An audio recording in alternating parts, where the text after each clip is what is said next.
Hello friends, welcome to our channel. दोस्तों, इस video में अपन बात करेंगे आपकी जो ल्यूसेंट जीके की बुक के अपन टॉपिक वाइज क्वेश्चन कर रहे हैं।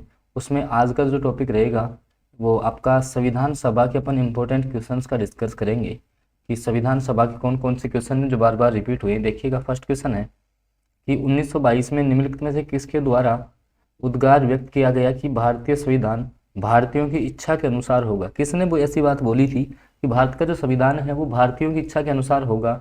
ऑप्शन है महात्मा गांधी, मोतीलाल नेहरू, गोपाल कृष्ण गोखले या बाल गंगाधर तिलक। तो ये जो बात है वो आपके महात्मा गांधी द्वारा कही गई थी। तो ऑप्शन जो ए है वो इस क्वेश्चन का आपका राइट आंसर रहेगा। अगले क्वेश्चन की बात करते हैं। देखिएगा, अगला जो आपका क्वेश्चन है कि 1924 में किसके द्वारा ब्रिटिश सरकार ने यह मांग की कि भारतीय संविधान के निर्माण के लिए संविधान सभा का गठन किया जाए। भाई, संविधान सभा के गठन की मांग किसने की थी? तो मोतीलाल नेहरू ने की थी। ध्यान रखना, किसने की थी? मोतीलाल नेहरू ने। सी ऑप्शन जो है इस क्वेश्चन का करेक्ट आंसर रहेगा। और दोस्तों, ये सारे क्वेश्चन बार बार रिपीट हुए हैं क्वेश्चन। तो अगर आप किसी भी गवर्नमेंट जॉब की तैयारी कर रहे हो और जहाँ आपका भारत का जो सामान्य ज्ञान आता है, तो वो ये जो वीडियो आपके लिए काफ़ी इंपॉर्टेंट साबित होने वाला है। अगला क्वेश्चन है, संविधान सभा के विचार का औपचारिक रूप से प्रतिपादन किसके द्वारा किया गया था? अगर औपचारिक रूप की बात की जाएगी तो एम.एन. राय के द्वारा। किसके द्वारा?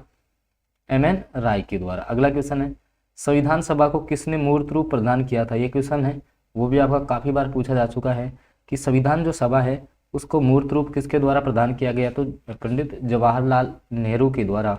ऑप्शन डी है वो इस क्वेश्चन का करेक्ट आंसर रहेगा। अगला क्वेश्चन है कि कांग्रेस ने किस वर्ष किसी प्रकार के बाह्य हस्तक्षेप के बिना भारतीय जनता पार्टी द्वारा संविधान के निर्माण की मांग को लेकर प्रस्ताव पारित किया गया था?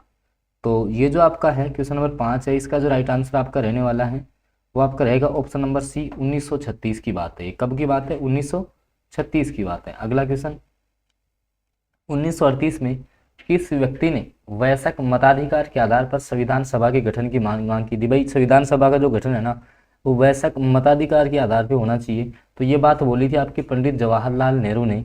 तो ऑप्शन जो बी है वो आपका करेक्ट आंसर रहने वाला है।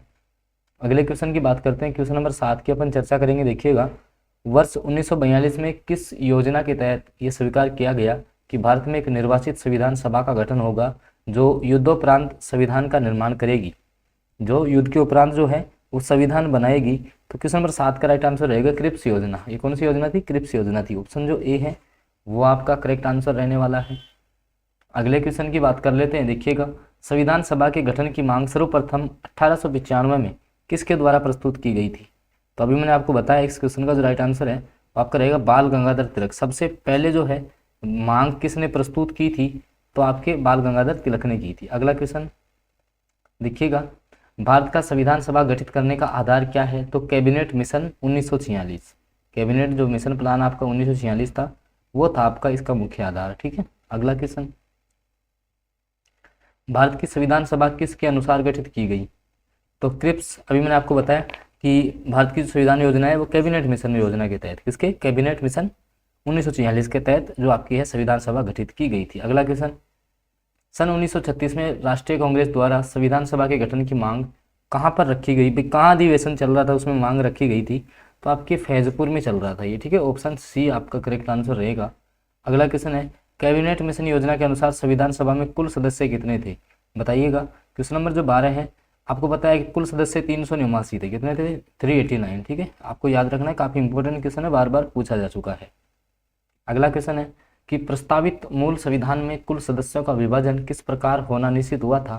तो देखो, ब्रिटिश प्रांतों से 292 प्रतिनिधि थे, देशी रियासतों के 93 प्रतिनिधि थे, मुख्य जो कमिश्नरी क्षेत्र हुआ करते थे उनके 4 प्रतिनिधि थे। तो इस प्रकार से ऑप्शन डी है वो इस क्वेश्चन का आपका राइट आंसर रहने वाला है। अगले क्वेश्चन की बात करते हैं।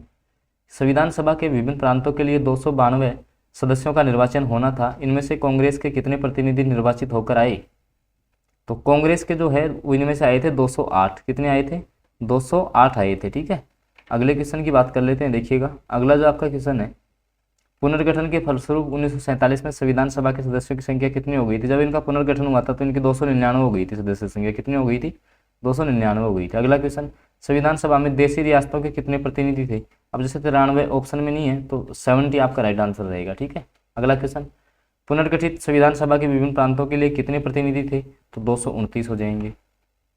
अगला क्वेश्चन है, कैबिनेट मिशन योजना के अंतर्गत संविधान निर्मात्री परिषद के प्रत्येक प्रांत की आवंटित जो सदस्य संख्या है निर्धारित करने के लिए एक प्रतिनिधि कितनी जनसंख्या के अनुपात में, तभी कितनी जनसंख्या वो कवर करता था, तो ये करता था आपकी 10 लाख। कितनी? 10 लाख पे एक प्रतिनिधि हुआ करता था। अगला क्वेश्चन, संविधान सभा के सदस्यों को निम्न में से किसने प्रत्यक्ष रूप से निर्वाचित किया?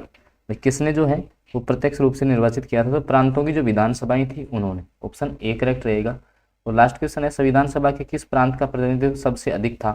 भाई कौन सा प्रांत था जिसका प्रतिनिधित्व सबसे अधिक था? तो ऑप्शन जो आपका संयुक्त प्रांत है, ऑप्शन डी करेक्ट हो जाएगा। दोस्तों ये कुछ क्वेश्चंस थे संविधान सभा के जो अपन ने डिस्कस किए हैं। अगर जानकारी आपको अच्छी लगी हो तो वीडियो को लाइक करना, और चैनल पे नहीं है तो सब्सक्राइब कर लेना, ताकि किसी भी गवर्नमेंट जॉब के लिए आपके लिए ये जो चैनल है वो one of the best channel साबित होने वाला है।